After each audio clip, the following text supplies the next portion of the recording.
Magandang araw mga taga San Ildefonso at welcome muli sa ating online Bible study. Ayan, ngayon mga kapatid, no, gaya ng nakagawian, bago tayo mag-start ng lesson, tayo po muna ay mananalangin. Kuhain niyo po ang inyong mga Biblia at buksan niyo po ito sa awit 40. Opo.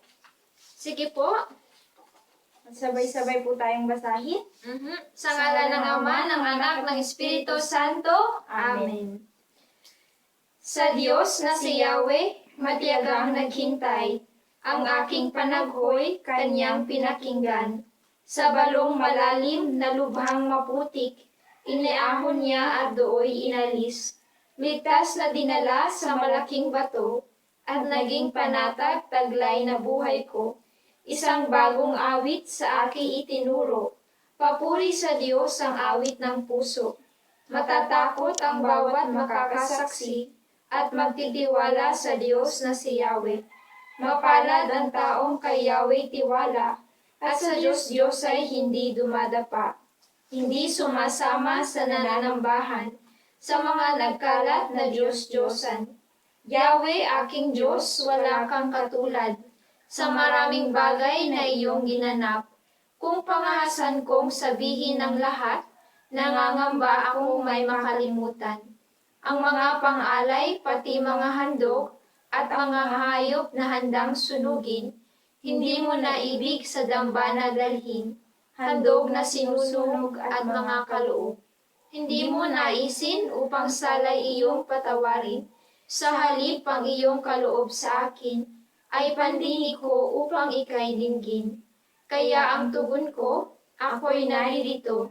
Nasa kautusan ang mga turo mo. Ang nais kong sundin iyong kalooban, aking itatago sa puso ang aral. Ang pagliligtas mo'y aking inihayag, saan man magtipon ang iyong mga anak. Di ako titigil ng pagpapahayag, ang pagliligtas mo'y ipinagsasabi. Di ko inilihim, hindi ko sinarili. Pati pagtulong mo't pag-ibig na tapat, sa mga lingkod mo'y isinisiwalat. Aking nalalaman, di mo puputulin, Yahweh, ang iyong pagtingin sa akin. Wagas mong pag-ibig at iyong katapatan, mag-iingat sa akin, magpakailanman. Luwalhati sa Ama, sa Anak at sa Espiritu Santo, kapara ng sa una, ngayon, magpakailanman at magpasawalang hanggan. Amen. Panginoon, kami po ay nagpapasalamat sa panibagong araw na ipinagkaloob ninyo sa amin. Maraming salamat, Panginoon, sa lahat ng mga biyayang ipinagkakaloob ninyo sa amin. Panginoon, sa aralin na ito, nawa tulungan ninyo po kaming maunawaan ang kahalagahan ng pagiging matuwid at pagiging tapat sa iyong mga utos. At ganun din, Panginoon, nawa ang aming pananampalataya ay mag-lead sa amin upang tanggihan ang lahat ng tukso at pati na rin ang maging matuwid sa iyong harapan. Ang lahat ng ito po ay aking samud dalangin sa ngalan ni Jesus na aming Panginoon. Amen. Sa ngalan ng Ama, ng Anak, ng Espiritu Santo. Amen. Bago tayo magpatuloy sa ating kasunod na aralin, muli nating balikan ang ating pinag-aralan. Mapapansin natin na sa nakaraan, may kita natin ang tatlong katangian ng pananampalataya. At ito ay ang pagtitiwala, paniniwala, at pagsunod sa kalooban ng Diyos. Ang tatlong itong mga kapatid ay sumasalamin sa buhay ni Abraham. Kaya naman sa huli, nagkaroon ng katuparan ang lahat ng plano ng Diyos para sa kanya. At doon nga nakita natin na nagkaroon ng anak si Abraham na si Isaac. Si Isaac ay nagkaroon ng dalawang anak na si Jacob at si Esau. Si Jacob, mga kapatid, ay pinagpala ng Diyos at sa huli ay tinawag na Israel. Siya po ang ama ng angkan o ng bansang Israel. No, ngayon po si Israel o si Jacob ay nagkaroon ng 12 anak na siyang naging 12 lipi ng mga Israelita. Isa po sa anak ni Jacob ay si Jose. Ngayon po sa ating kasunod na pag-aaralan, titingnan natin kung ano ang naging buhay ni Jose. At sino siya? Ano ang kinalaman niya sa kasaysayan ng mga Israelita? Kaya po, sabay-sabay nating tuklasin buksan ang ating Biblia sa Aklat ng Henesis, Kabanata 37, talata 2 hanggang 36.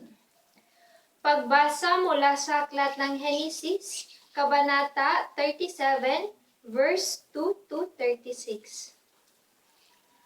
Ito ang kasaysayan ng sambahayan ni Jacob. Nang si Jose ay 17 taon na, nag-aalaga siya ng kawan kasama ng kanyang mga kapatid sa ama, ang mga anak ni Bilha at Silpa, na mga asawang lingkod ng kanyang ama. Alam niya ang masasamang gawain ng kanyang mga kapatid, kaya't ang mga ito ay isinumbong niya sa kanilang ama. Mas mahal ni Israel si Jose kaysa ibang mga anak, sapagkat matanda na siya nang ito'y isinilang. Iginawa niya ito ng damit na mahaba at may manggas. Nang mahalata ng mga kapatid ni Jose na mas mahal siya ng kanilang ama, kinamuhian siya ng mga ito at ayaw siyang pakisamahang mabuti. Minsan, nanaginip si Jose at lalong namuhi ang mga kapatid niyang ito, ikwenentos niya sa kanila. Sinabi ni Jose, "Napanaginipan ko na tayo ay nasa bukid at nagbibigkis ng trigo. Tumayo ang aking binikis at yumukod sa paligid nito ang inyong mga binikis." "Ano? Anong ibig mong sabihin ay maghahari ka sa amin?" tanong nila. At lalo silang nagalit kay Jose. Nanaginip muli si Jose at isinalaysay sa kaniyang mga kapatid ang ganito. "Nakita ko sa aking panaginip na ang araw, ang buwan at 11 bituin ay yumuko sa aking harapan." Sinabi rin niya ito sa kanyang ama at ito'y nagalit din sa kanya. "Anong ibig mong sabihin?" tanong ng ama. "Kami ng iyong ina't mga kapatid ay yuyuko sa harapan mo?" Inggit na inggit kay Jose ang kanyang mga kapatid. Inisip-isip namang mabuti ng kanyang ama ang mga bagay na ito. Isang araw, nasa Shechem ang mga kapatid ni Jose at pinapastol doon ang kawan ng kanilang mga ama. Sinabi ni Israel kay Jose, "Gumaya ka at sumunod sa iyong mga kapatid." "Opo," tugon ni Jose. Sinabi pa ng kanyang ama, "Tingnan mo kung sila'y nasa mabuting kalagayan. Pagkatapos, bumalik ka kaagad at nang malaman ko." Lumakad nga si Jose mula sa libis ng Hebron at nakarating sa Shechem. Sa kanyang paglalakad, nakita siya ng isang lalaki at tinanong kung anong hinahanap niya.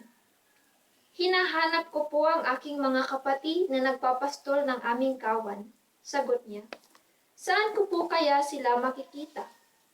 Sinabi ng lalaki. "Umalis na sila at ang dinig ko'y sa Dotan pupunta." Sumunod si Jose at natagpuan nga roon ng mga kapatid.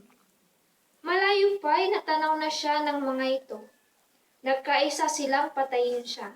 Sinabi nila, "Ayan na ang mahilig managinip. Patayin natin siya at ihulog sa balon at sabihin siya'y sinila ng mabangis na hayop. Tingnan natin kung ano ang mangyayari sa kanyang mga panaginip." Narinig ito ni Ruben at binalak niyang iligtas si Jose. Sabi niya, Huwag nating patayin. Huwag natin siyang pagbuhatan ng kamay. Ihulog na lamang natin sa balon." Sinabi niya ito sapagkat ang balak niya ay iligtas ang kapatid at dalhin ito sa kanyang ama. Paglapit ni Jose, hinubad nila ang mahabang damit nito na may manggas at inihulog sa isang tuyong balon. Habang sila'y kumakain, may natanaw silang pangkat ng mga Ismailita mula sa Gilead. Ang kanilang mga kamelyo ay may kargang mga gagawing pabango na dadalhin sa Ehipto. Sinabi ni Huda sa kaniyang mga kapatid, "Wala tayong mapapala kung papatayin natin ang ating kapatid. Mabuti pa ipagbilig na lang natin siya sa mga Ismailita kaysa ating saktan. Siya'y kapatid din natin, laman ng ating laman at dugo ng ating dugo." At sila'y nagkasundo. Kaya't nang may dumaraang mga mangangalakal na Midianita, Inihahon nila si Jose at ipinagbili sa halagang 20 pirasong pilak. At si Jose dinala ng mga Ismailita sa Ehipto. Pagbalik ni Ruben sa balon, nakita niyang wala na roon si Jose. Sa laki ng kanyang pagdaramdam, pinunit niya ang kanyang damit. Lumapit siya sa kanyang mga kapatid at ang sabi, "Wala na sa balon si Jose. Ano ang gagawin ko ngayon?" Nagpatay sila ng kambing at itinubog sa dugo nito at ang hinubad na damit ni Jose. Pagkatapos, dinala nila ito sa kanilang ama at sinabi, "Nakita po namin ang damit na ito. Tingnan nga ninyo kung ito nga ang sa mahal ninyong anak." Nakilala niya agad ang damit. Kanya nga ito. Pinatay ng mabangis na hayop ang anak ko. Pihong nagkaluray-luray ang kanyang katawan. Sinira ni Jacob ang suot niyang damit at nagsuot ng damit panluksa. Ipinagluksa niya ng mahabang panahon ang nangyari sa kanyang anak. Inaliw siya ng lahat niyang mga anak, ngunit patuloy ang kanyang pamimighati. Sinabi niya, "Mapupunta ako sa daigdig ng mga patay na nagdadalamhati dahil sa pagkawala ng aking anak." Patuloy siyang nagluksa dahil kay Jose.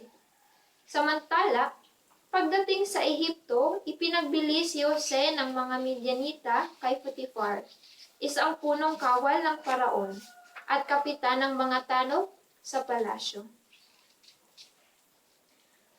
Ang salita ng Diyos. Salamat sa Diyos. Ayan mga kapatid, no, medyo mahabang ating Bible text, pero may kita natin doon ang kasaysayan o ang buod ng buhay ni Jose.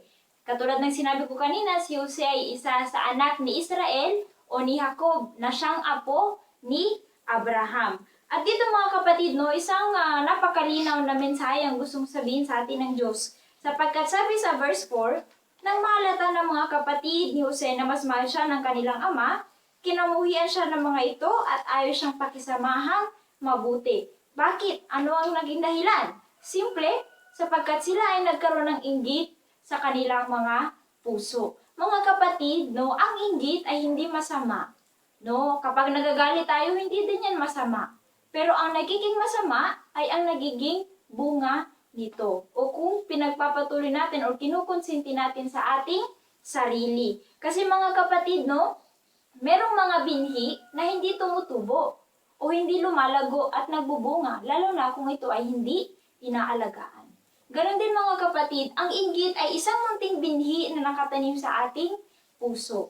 Pero, nakadepende sa atin kung ito ba ay lalago at magkakaroon ng bunga o pipilitin nating mamatay upang hindi nasakupin ng ating buong pagkatao. Sapagkat mga kapatid, no, ang inggit ay hindi lang basta inggit, no? Nagkakaroon nito ng malaking epekto unang-una sa taong nakararanas nito.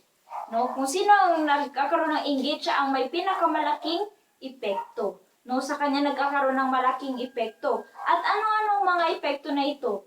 Kung mapapansin natin dito po, no, sa bawat tagpo na nagkakausap si Jose at ang kanyang mga kapatid, wala silang ibang nararamdaman kundi galit at pagkamuhi. At ito mga kapatid ang isa sa nagiging epekto sa atin ng inggit. No, wala tayong naiisip na mabuti. Lahat ng nasa paligid natin, pakiramdam natin ay mali. Pakiramdam natin ay laging nag-go against sa ating kagustuhan. No? Parang pakiramdam natin lahat ay kagalit-galit. Bakit? Sapagkat unti-unti tayong sinasakop ng ating inggit sa ating puso. No? Ano-ano mga inggit, no, na makikita natin sa kapaligiran natin ngayon, di ba? Katulad na lang ng awayan sa lupa, no? Mga inggitan kasi yung bunso namin mas malaki ang pamana ng aming mga magulang o yung panganay namin pinag-aral ng kolehiyo pero yung kami mga sumunod hindi na nakapag-aral, no? At kunyari sa magkaibigan din, di ba? Kunyari magkaibigan, napakaganda ng relasyon pero yung isa umunlad tapos yung isa nainggit. No, yung mga ganong bagay, no, napakaraming instances, no? At ano ang nagiging bunga nito? Bukod sa lagi tayong nag-iisip ng masama, pangalawa is nakakalimutan nating bigyan o makita ang halaga ng mga bagay. Katulad na lamang ang halaga ng relasyon natin sa kanila, sa ating kapatid, sa ating kaibigan, o sa kahit na sinong tao nating kinaiinggitan. Kapag tayo yung nagkakaroon ng inggit sa ating puso, nakakalimutan natin ang halaga ng relasyon natin sa kanila. nakakalimutan natin ang halaga nila bilang isang tao. At katulad dito sa iba sa binasa nating Bible text, nakalimutang i-consider ng mga kapatid ni Jose ang halaga ni Jose bilang kanilang kapatid. At dahil dito, ito ay nag-lead sa kanila para si Jose ay ipagbili sa isang Midianitang mangangalakal.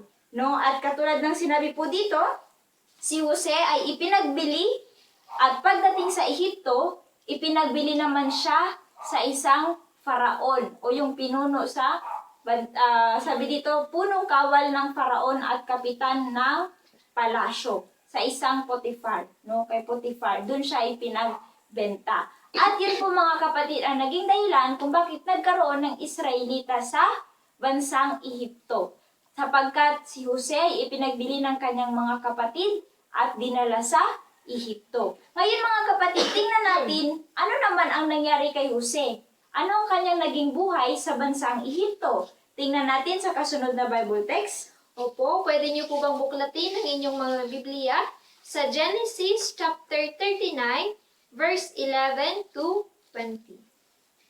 Ngunit isang araw, nasa bahay si Jose upang gampanan ang kanyang tungkulin. Nagkataong wala roon ang ibang mga utusan.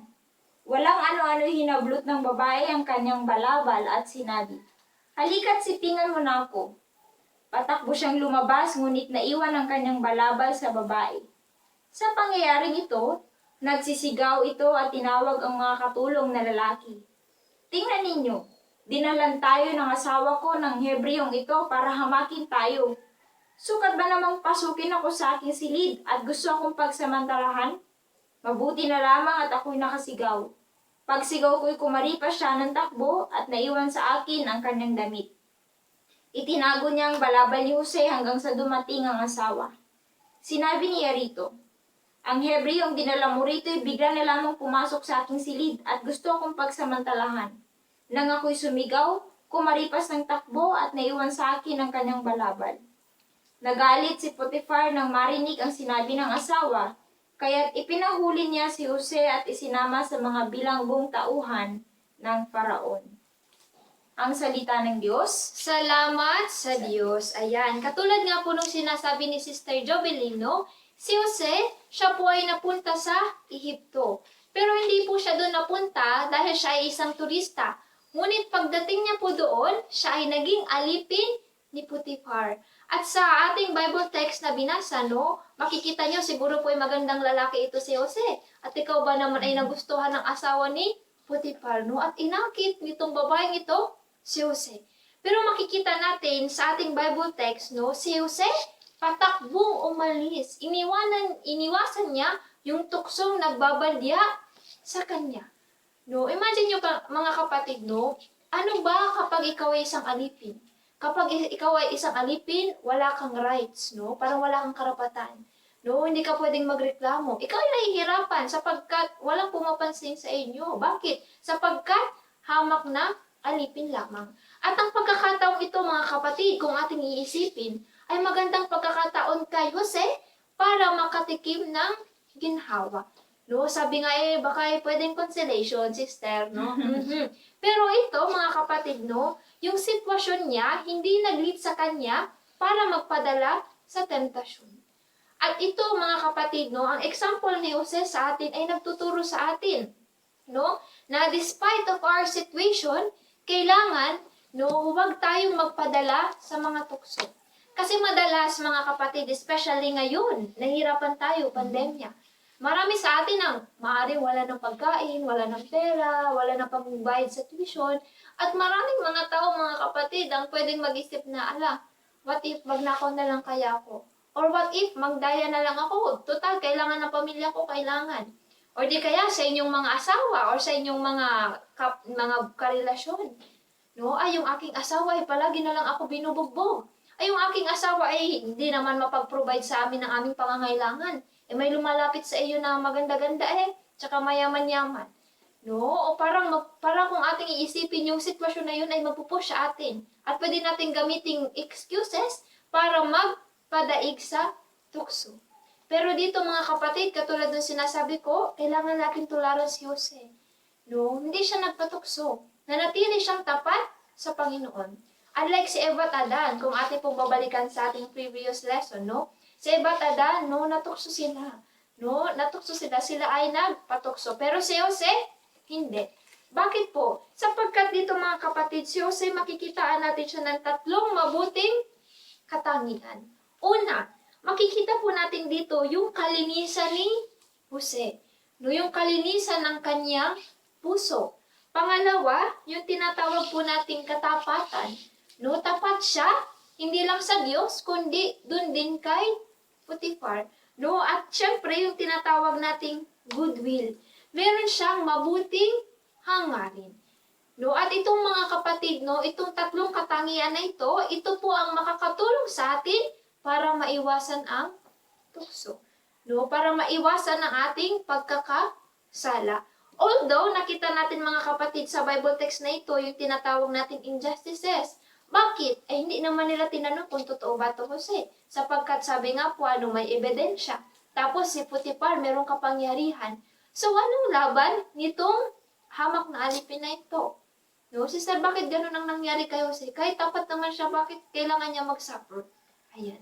Tingnan natin, no, sa susunod na mangyayari sa buhay ni Jose, tingnan natin kung paano siya lilingapin ng Diyos. Sige po. Okay po, basahin po natin sa kasunod na Bible text sa Genesis chapter 41 verses 14 and 24 to 40.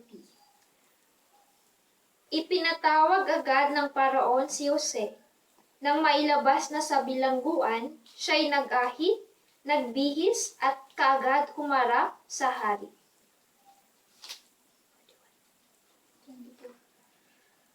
Verse 24. Kinain ng mga payat na uhay ang matataba. Isinalaysay ko na ito sa mga salangkamangkero, ngunit walang makapagpaliwanag sa akin. Iisa po ang kahulugan ng dalawa ninyong panaginip. Sabi ni Jose, ipinapaalam sa inyo ng Diyos kung ano ang kanyang gagawin. Ang 7 matatabang baka po ay 7 taon. Iyon din po ang kahulugan ng 7 uhay na matataba ang butil. Ang sinasabi ninyong 7 payat na baka at 7 uhay na payat ang mga butil ay 7 taon ng tagutom. Gaya ng sinabi ko sa inyo, iyan po ang gagawin ng Diyos. Magkakaroon ng 7 taong kasaganaan sa buong Ehipto. Ang kasunod naman nito ay 7 taon na tagutom at dahil sa kapinsala ang idudulot nito, malilimutan na sa Ehipto ang nagdaang panahon ng kasaganaan. Mangyayari ito dahil sa katakot-takot na hirap na daranasin sa panahon ng tagutom. 2 ulit po ang inyong panaginip, mahal na Paraon, upang ipaalam sa inyo na itinakda ng Diyos ang bagay na ito, at malapit niya itong isagawa. Ang mabuti po ay pumili kayo ng taong matalino at may kakayahan upang siya'y mamahala sa Ehipto. Maglagay kayo sa buong bansa ng mga tagalikom ng 5 bahagi ng lahat ng aanihin sa loob ng 7 taong kasaganaan. Lahat ng inaning butil sa panahong iyon ay dapat ipunin. Ikamalig sa mga lungsod at pabantayang mabuti. Bigyan ninyo ng kapangyarihan ng mga tagalikom upang maisagawa ang lahat ng ito. Ang maiipong pagkain ay ilalaan para sa 7 taon na tagutom, na tiyak na darating sa Ehipto. Sa gayon, hindi mamamatay sa gutom ang mga mamayan sa buong bansa. Nagustuhan ng Paraon at ng kanyang mga kagawad ang panukala ni Jose. Sinabi nila, bakit pa tayo hahanap ng iba samantalang nasa kanyang espiritu ng Diyos? Kaya sinabi ng Paraon kay Jose, ang Diyos ang nagpakita sa iyo ng lahat ng ito. Kaya't wala nang hihigit pa sa iyo sa karunungan at pangunawa. Ikaw ang pamamahalain ko sa buong bansa at susundin ka ng lahat. Ang aking trono lamang ang hindi mapapasa iyo. Ang salita ng Diyos. Salamat sa Diyos. Dito mga kapatid, no, maaari nating balikan muli ang kwento ni Jose mula kanina sa pinakauna, di ba? Nung kasama niya ang kanyang mga kapatid, puro paghihirap, no, puro pangaalipin din ang kanyang naranasan. At nung siya ay pumunta sa Ehipto, una siya ay naging alipin din, at kasunod nun, naging mas malala pa, siya pa ay na bilanggo. Pero kung titingnan natin lahat ng yun, di ba, parang walang kasalanan si Jose sapagkat siya ay nanatiling matuwid.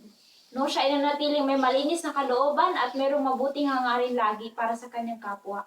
Pero bakit gano'n, no? Puro pagsubok, puro paghihirap ang kanyang naranasan. Dito mga kapatid, isang malinaw na lesson na gustong ituro sa atin ng Diyos sa pamamagitan ng katauhan ni Jose. Everything happens for a reason. No, lahat ng nangyayari sa ating buhay, lahat na nangyayari sa ating kapaligiran na sa ating mundo, ay mayroong rason sa likod nito. Katulad na lamang ng pandemic ngayon, no? Ang crisis natin ngayon, no? Maaring mapatanong tayo sa Diyos, no? Hindi naman kami ganun kasama Panginoon, pero bakit hinahayaan mong maranasan namin ito? Bakit sa dinami-dami ng tao, Panginoon, kami pa yung kailangan mawala ng trabaho? Bakit sa aming pamilya kailangan merong mamatay? No? Bakit kailangan kami maghiwa-hiwalay, magkahiwa-hiwalay na magkakapatid, magkahiwa-hiwalay na mag-asawa sapagkat hindi na nagkakasundo sa dami ng problema? At napakarami pang iba. Napakarami pa ng mga problema at pagsubok na patuloy at paulit-ulit nating nararanasan. Sa ganung punto mga kapatid, madalas nating tanungin ng Diyos, no? Bakit ganun, Panginoon? Hindi naman ako magnanakaw, hindi naman ako pumapatay, hindi naman ako nagkukurap, hindi ako gumagawa ng malaking kasalanan, pero bakit ganun, Panginoon? No, mga kapatid, dito makikita natin, di ba, na dahil dun sa sakit o sa hirap na nararanasan natin, nakalimutan natin kung ano pa talaga yung tunay na purpose o yung dahilan ng mga suffering na yun. Yung dahilan ng mga pagsubok na yun ay binibigay sa atin ng Diyos. At yun nga po mga kapatid, no, si Jose ay naging gobernador na ng bansang Ehipto. Ngayon po mga kapatid, tingnan natin ano yung kasunod na nangyari pagkatapos na siya ay maging gobernador. Ay bilang pagpapatuloy mga kapatid, ating basahin mula sa ating Biblia, mula sa Aklat ng Henesis, Kabanata 42, Talata 5. Kasama ng ibang taga-Kanaan, lumakad ang mga anak ni Jacob upang bumili ng pagkain sapagkat laganap na ang tagutom sa buong Kanaan. Ang salita ng Diyos. Salamat sa Diyos. Ayan po, no, makikita natin dito na ang paliwanag ni Jose tungkol sa panaginip ng Faraon ay kasalukuyan ng nangyayari. At naaapektuhan na nito ng malaki, no, ang lahat ng mga bansa na nakapalibot sa Ehipto. Isa dito ang bansang Kanaan kung saan nakatira si Jacob o si Israel at ang kanyang mga anak, ang kanyang 11 anak. Halimbawa, samantalang si Jose naman ay nasa Ehipto. Ngayon po makikita natin dito, no, na ang mga anak ni Jacob ay pumunta sa Ehipto upang bumili ng pagkain sapagkat sa Ehipto lamang o bansang Ehipto lamang ang nakapaghanda para sa darating na tagutom na ito base sa katalinuhan o sa gabay ng Diyos kay Jose. Ngayon mga kapatid, kung magkikita si Jose at ang kanyang mga kapatid, ano kaya ang mangyayari? Tingnan natin sa kasunod na Bible text. Sa Genesis chapter 45 verse 3 to 5. Ako si Jose, ang pagtatapat niya sa kanyang mga kapatid. Buhay pa bang talaga ang ating ama? Nagulantang sila sa kanilang narinig at hindi nakasagot. Lumapit kayo, sabi ni Jose. Lumapit nga sila at nagpatuloy siya ng pagsasalita. Ako nga si Jose, ang inyong kapatid na ipinagbili ninyo sa Ehipto. Ngunit huwag na ninyong ikalungkot ang nangyari. Huwag ninyong sisihin ang inyong sarili sa ginawa ninyo sa akin. Ang Diyos ang nagpadala sa akin dito upang iligtas ang maraming buhay. Ang salita ng Diyos. Salamat sa Sa Diyos. Diyos. Ngayon mga kapatid, no, katulad ng sinasabi ni Sister Jovelyn, no, yung mga kapatid ni Jose pumunta doon sa kanila para bumili ng pagkain. Kayo kaya, no, after ninyong makita muli yung mga taong nakasakit sa inyo, yung mga taong nakagawa sa inyo ng malaking kasalanan, no, ano kaya magiging reaction nyo? No, magiging reaction din kaya katulad nung kay Jose? No, o babatikalin nyo ng kung ano man ng inyong makita, no, kapag nakita nyo yung nakasakit sa inyo. Dito mga kapatid, no, makikita natin yung napakalaking pananampalataya ni Jose sa Diyos. At dahil sa kanyang pananampalataya, no, siya ay nagkaroon ng kakayanan magpatawad ng ganon kabilis. Imagine, guys, no, na sila, naghirap siya, naging alipin siya, napagbintangan siya. No, at nung siya'y lumago-lago, nung siya'y tumaas ang kanyang posisyon, no, nakaya niyang magpatawad, no? Nakaya niyang ibaba ang kanyang sarili at tanggapin muli ang kanyang mga kapatid. Sabi nga, ang pagpapatawad po ay hindi madali, no? Napakahirap magpatawad. Pero sabi nga, no, itong pagpapatawad, ito yung magpapalaya sa atin sa ating pagkapuot, no, sa ating pagiging bitter. Kasi kung hindi tayo nagpatawad, naku, mamamatay na lang hindi natin pinatawad, mas mauna pa tayong mga hindi nagpatawad. Kaya napaka-importante mga kapatid, no, nang meron tayong pagpapatawad. Naalala ko tuloy kapag ang mga teleserye, no, mga teleserye yung nagsasampalan, no, legal wife, mga ganyan, kadenang ginto. Sa huli-huli, anong nangyayari? Sila'y nagpapatawad. No, at anong nangyayari? Sila'y nabubuhay na mas masaya at mas maayos. Kaya nga mga kapatid, ang example ni Jose ay naghihikayat tayo, naghihikayat sa atin na magpatawad, no? Although, katulad ng sinasabi ko, hindi ito madali, pero kayang-kaya kapag merong pananampalataya. No? At dahil din mga kapatid, no, ang pamilya ni Jose, no, ang kanyang mga kapatid, ang kanyang ama ay muling nabuo sa Ehipto. At doon po sila nanirahan sa mahabang panahon. Pero syempre, sa kasunod na lesson, titingnan po natin kung anong nangyari o kung anong naging kapalaran ng mga Israelita sa bansang Ehipto. Pero syempre po, bago tayo magtapos, meron po ulit tayong katanungan na dapat ipag-meditate, no, personally. Handa ba akong magpatawad sa mga taong nakasakit sa akin? Paano? Yan, sasagutin natin yan mga kapatid with sincere heart.